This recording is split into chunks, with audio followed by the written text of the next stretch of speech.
Untuk mendapatkan nilai A, kami yakin Anda dapat memperolehnya.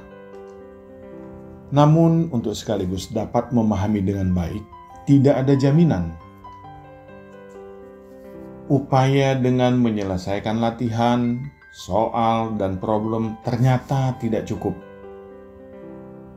Meskipun Anda memegang buku manual sekalipun, semuanya belum menjamin. Agar Anda mendapatkan nilai A sekaligus paham, Anda perlu pendamping.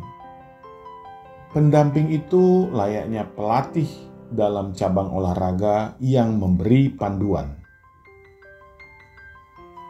Bergabunglah bersama kami Bioskop Akuntansi. Kami menyediakan layanan pendidikan yang berfungsi sebagai pelatih Anda di bidang akuntansi. Bersama saya Des Purba, kali ini kita membahas bagaimana cara menyelesaikan pendapatan diterima di muka di neraca lajur. Mari kita bahas satu persatu.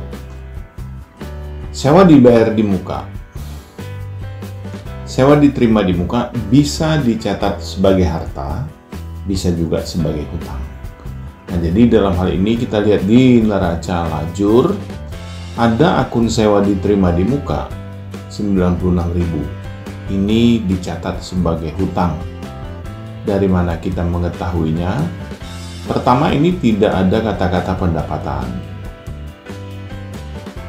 Yang kedua, ini kode akun dimulai dengan kepala 2. Kepala 2 itu secara umum menggambarkan hutang. Keterangan yang diperoleh dari sewa diterima di muka tersebut sebanyak 64.000 sudah jatuh tempo atau sudah dinikmati oleh penyewa. Dan masih ada sisa 32.000 lagi. Artinya kewajiban dari pemilik unit yang disewakan ini masih ada 32.000, sementara di sini 96.000. Maka kita harus kurangi supaya bisa mendapat 32.000, yaitu dengan mengurangi berapa? 64.000. 64.000 adalah sewa yang sudah jatuh tempo, artinya sudah menjadi pendapatan. 64.000. Kemudian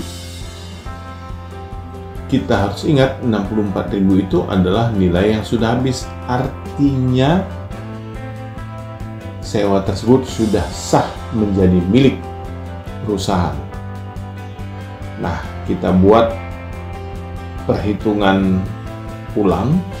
Adjusted trial balance dari yang 96 debit 64 berarti tinggal 32.000, dan pendapatan sewa 64.000 itu dicatat di sini sebagai komponen kredit di adjusted trial balance. Lalu ini kita masukkan ke dalam posnya masing-masing. Sewa diterima di muka dicatat di neraca sebagai hutang, dan pendapatan sewa dicatat di laba rugi sebesar 64.000. Ini kalau dicatat sebagai hutang. Bisa juga pendapatan diterima di muka itu dibukukan sebagai pendapatan. Ya, beda dengan yang di sini sewa diterima di muka 96.000. Di sini pendapatan sewa 96.000. Dari mana kita mengetahui ini dicatat sebagai pendapatan? Selain dari namanya ini, juga kita lihat kode akunnya adalah 4334. Angka 4 menggambarkan atau mencerminkan kelompok pendapatan. Bahwa dari yang 96.000 itu, 64 sudah sah menjadi pendapatan. Artinya pendapatan yang 96.000 ini terlalu besar, 32.000. Jadi kita kurangi 32.000. Dan 32.000 itu adalah yang belum habis, artinya masih menjadi utang. Kepala 2, sewa diterima di muka 32.000. Kalau kita buat adjusted trial balance-nya, pendapatan sewa 64.000, sewa diterima di muka 32.000, lalu kita masukkan ke posnya masing-masing.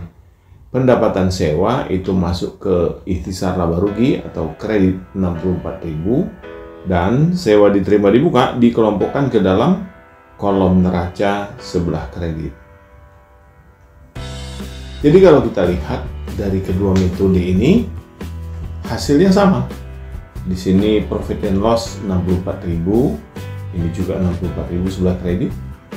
Dan di sini sewa diterima dibuka atau sebagai utang 32.000, di sini juga 32.000. Itulah penjelasan bagaimana cara menyelesaikan sewa diterima di muka atau pendapatan diterima di muka di neraca lajur. Bagi Anda yang ingin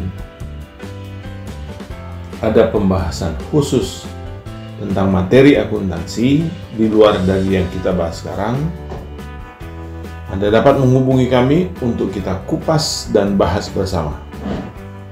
Untuk dapat mengembangkan kanal YouTube ini, kami persilakan Anda memberikan donasi lewat transaksi QRIS.